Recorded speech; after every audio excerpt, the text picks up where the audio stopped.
औज़ु बिल्लाहि मिनश शैतानिर रजीम बिस्मिल्लाहिर रहमानिर रहीम अल्लाहुम्मा सल्लि अला सय्यिदिना मौलाना मुहम्मदिन व अला आलिहि व सहबिहि व बारिक वसल्लम।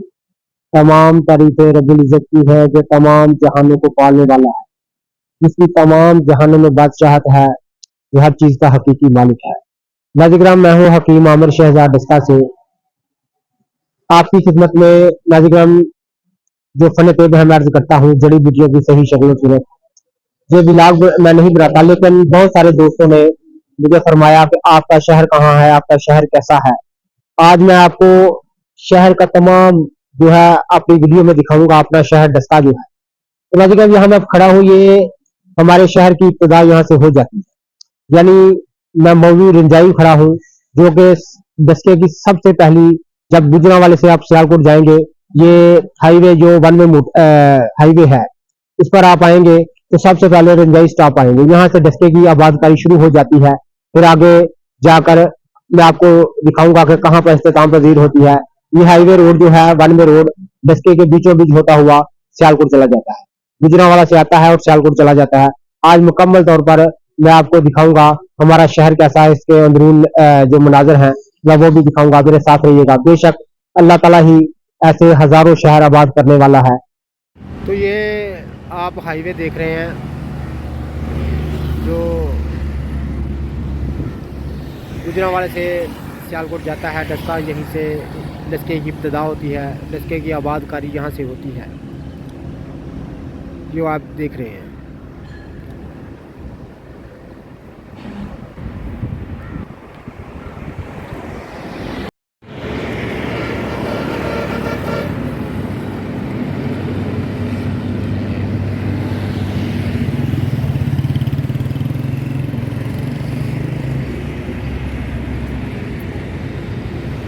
तो ये आप देख रहे हैं, ये नहर है जो डस्के की पहचान है और शहर की आबादी के बिल्कुल अंदर से गुज़रती है और डस्के की खूबसूरती को चार चांद लगाती है। ये नहर का पुल है। जब आप कभी डस्का में आएंगे तो इस पुल से होकर ज़रूर आप गुज़रेंगे। ये पुल है।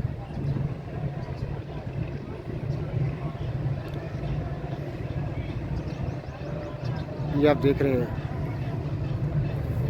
तो साथ में ये पुल है, तो इधर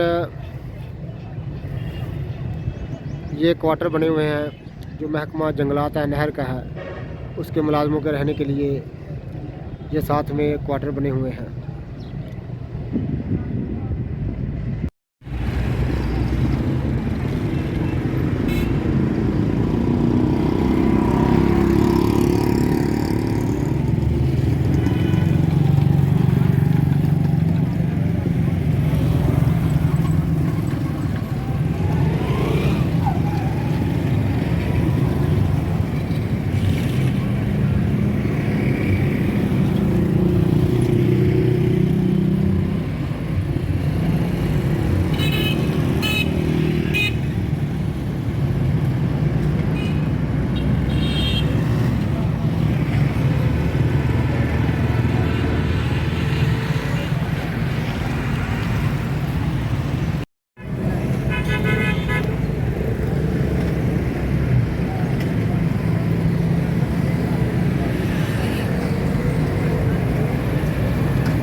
जी जी।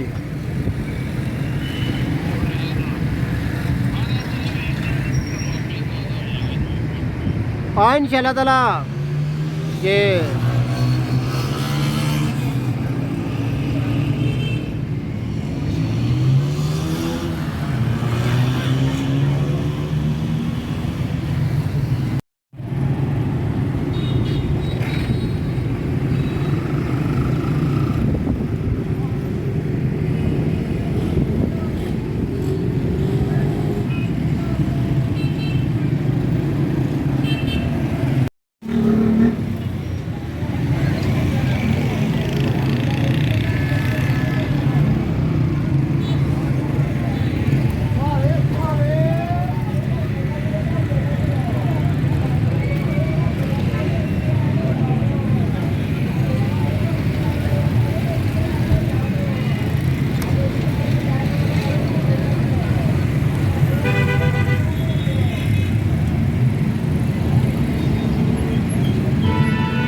हाँ जी हाँ जी।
ढाई हाँ लेकिन तेरियां दो ही है।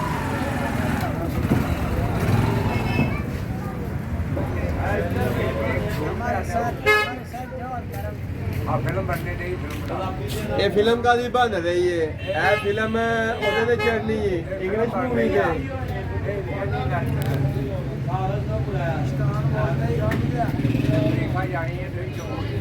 अंदर आया तो फोटो ना बोलो भी तो सही ना तेरी फोटो निकाल लिया